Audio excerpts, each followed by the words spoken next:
448 mortos. Um jovem de 26 anos morreu esta madrugada. Um jovem de 25 anos morreu esta manhã numa colisão entre dois carros. Viva! Está com o Expresso da Manhã. Eu sou o Paulo Baldaia.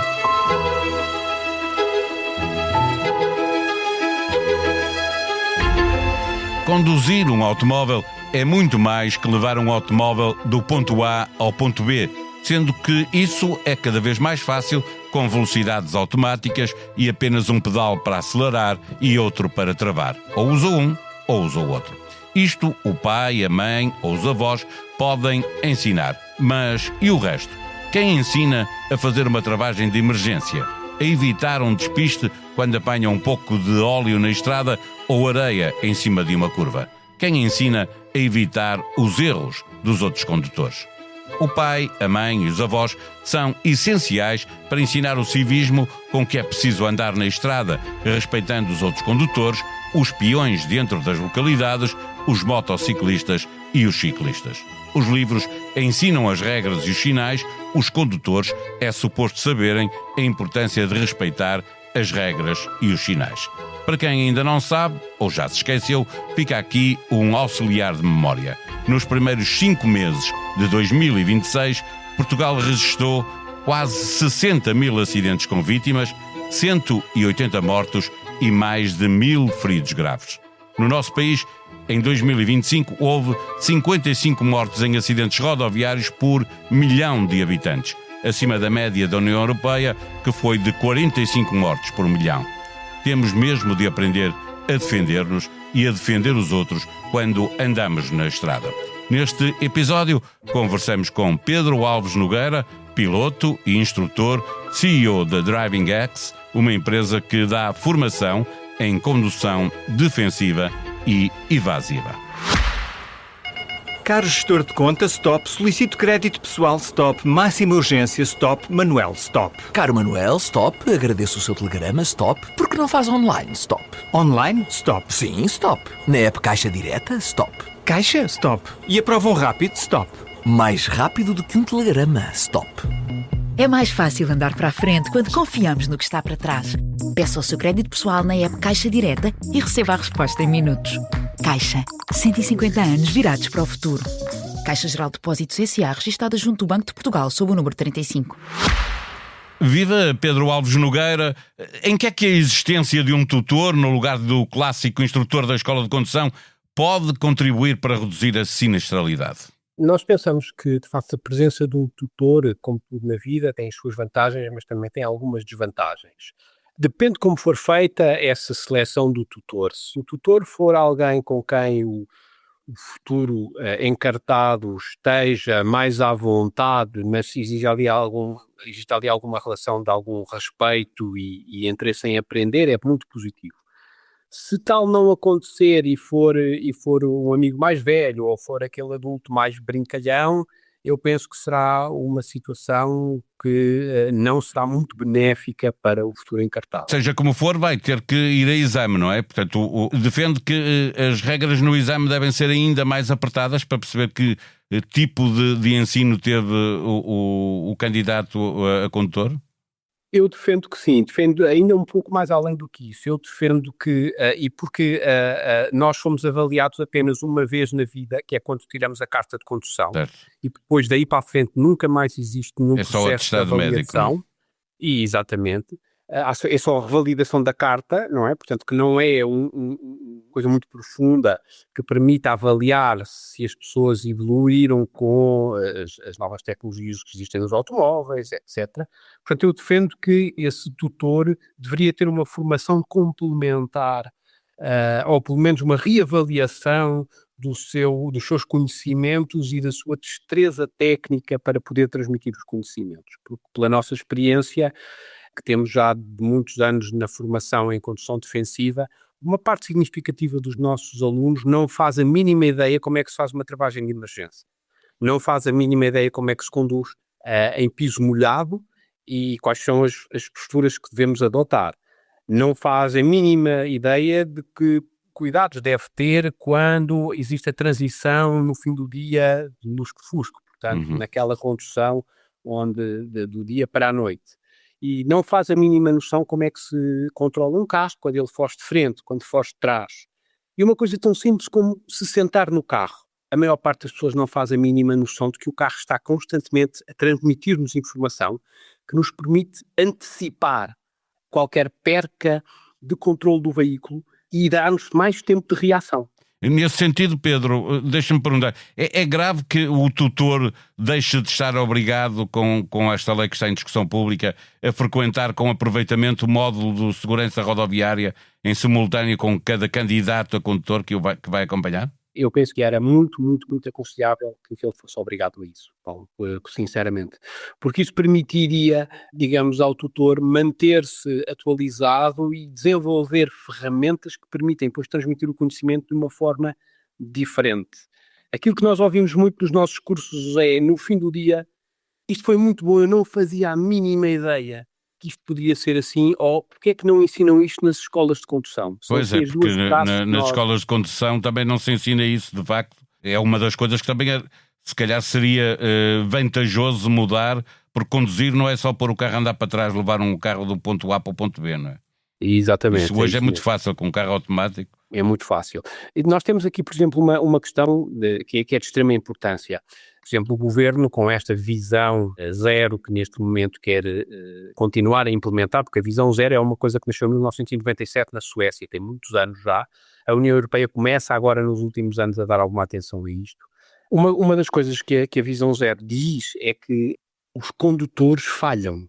Assumem que os condutores podem falhar, assumem que o corpo humano tem os seus limites e assumem que a responsabilidade dos acidentes é uma responsabilidade partilhada e não apenas focada no condutor. Isto é, construtores de automóveis, gestores de infraestrutura, os projetistas das estradas, e foi assim que os países nórdicos conseguiram, de facto, uma redução muito acentuada da sinistralidade rodoviária. O que eu temo é que a União Europeia tenha apenas uma visão parcial desta filosofia ou deste programa que querem agora implementar. Está a falar dos países nórdicos, a dar esse exemplo. O que se vê em alguns países nórdicos e no centro da Europa é que há países onde a velocidade, por exemplo, um exemplo, a velocidade máxima permitida numa estrada não é igual de dia e de noite, não é igual com bom tempo ou com chuva, vento, neve, etc. Fazia sentido também mudar isso em Portugal? Fazia muito sentido, Paulo. Aliás, por exemplo, um dos sítios onde nós já temos isso implementado é devido aqui na zona da Grande Lisboa, é a Ponte Vasco da Gama, onde tem velocidade variável em função do vento. Aparece nos painéis informativos, a velocidade máxima varia.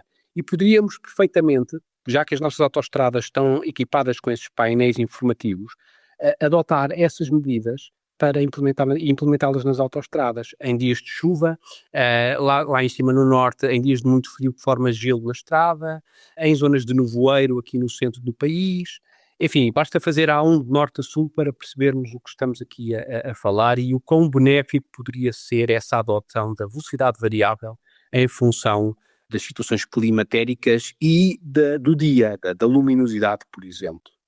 O que é que explica ainda assim, nós estamos a falar de uma autoestrada, e estava a dar o exemplo da A1, onde é possível entre as duas cidades maiores do país encontrar condições atmosféricas completamente diferentes ao longo desse percurso que demora 3 horas, mas olhando para dentro das cidades, o que é que explica que a maior parte das mortes aconteça dentro das localidades? Olha, Paulo, o que é que explica essa situação? É uma coisa muito simples. As pessoas tendem, dentro das cidades, a baixar um pouco a guarda. Ou seja, nós costumamos nos nossos cursos referir às pessoas que tem que haver sempre, constantemente, o condutor tem que ter sempre uma visão de 360.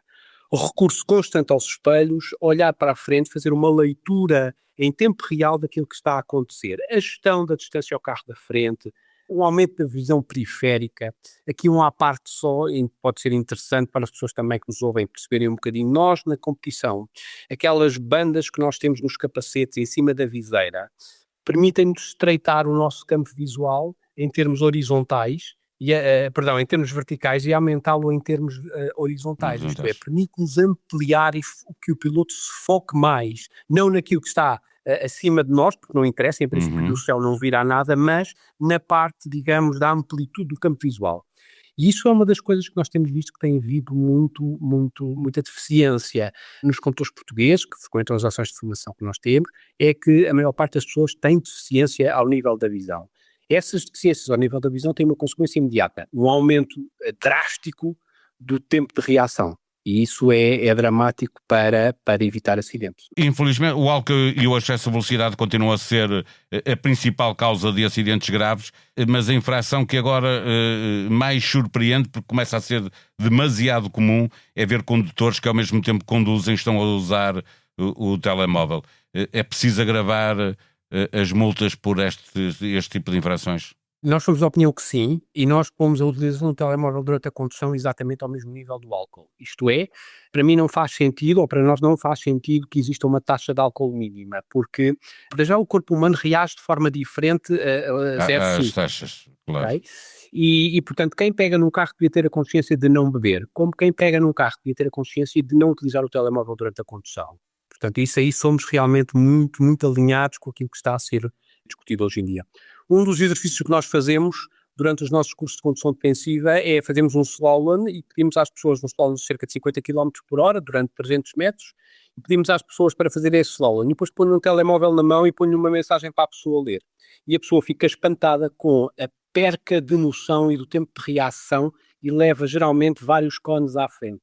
E, portanto, aí as pessoas percebem que a questão do telemóvel não é uma mera antipatia das autoridades, mas é, sim, de facto, uma medida de segurança muito, muito importante para evitarmos acidentes. Para fechar a nossa conversa, Pedro Alves Nogueira, para andar de trotinete, bicicleta na via pública, deveria ser necessário também exame de código e, já agora, uma condução defensiva? A condução defensiva, se calhar, seria um bocadinho exagerado. Devíamos começar pelos veículos ligeiros, já para os veículos pesados já é obrigatório. Mas não ser possível a qualquer pessoa pegar numa trotinete ou numa bicicleta e ir para a via pública sem ter a mínima noção do que é, de facto, a sua presença e a presença dos outros e a relação com os outros veículos na via pública, isso aí nós já defendemos que deveria ser, pelo menos, uma formação mais básica, não como tirar a carta da categoria B, por exemplo, vulgar automóvel, mas deveria ser, de facto, pelo menos haver ali uma formação a um preço muito acessível, porque senão também é dissuasor para as pessoas, mas a um preço simbólico o Estado devia assumir isso para aumentar realmente a consciência do que é estar na estrada, mesmo enquanto peão, não é? Porque muitas vezes as pessoas enquanto peões também abusam um bocadinho e não têm noção da velocidade e do risco que correm quando se atiram para a frente dos carros, mesmo que seja nas passadeiras, etc. Mas isso seria outro assunto. Mas sim, defendemos que devia haver uma formação, mesmo básica que fosse, para os condutores de bicicletas, trotinetes e outros veículos que neste momento existem, que convivem connosco diariamente dentro das cidades. Não é? Vitória Vasconcelos Pauferro tem apenas 11 anos, mas já passou pela Faculdade de Ciências Tecnológicas de Lisboa para apresentar o jogo Aventuras com a Zoom Boom. Para festejar o Dia Mundial da Criança, o tal podcast conversou com esta aluna do 5º ano que começou a programar e a utilizar inteligência artificial através do projeto Technovation Girl, na qual teve a ajuda de uma mentora para aprender a criar códigos e programar um mundo melhor através da tecnologia. Vitória diz que se tivesse um botão mágico no qual carregasse e pudesse mudar o mundo, acabava com as guerras e o preconceito e criaria um mundo com pessoas de todas as cores, amarelas, roxas, verdes, cor-de-rosa. A sonoplastia deste episódio foi de Gustavo Carvalho. Nós vamos voltar amanhã. Até lá, tenham um bom dia.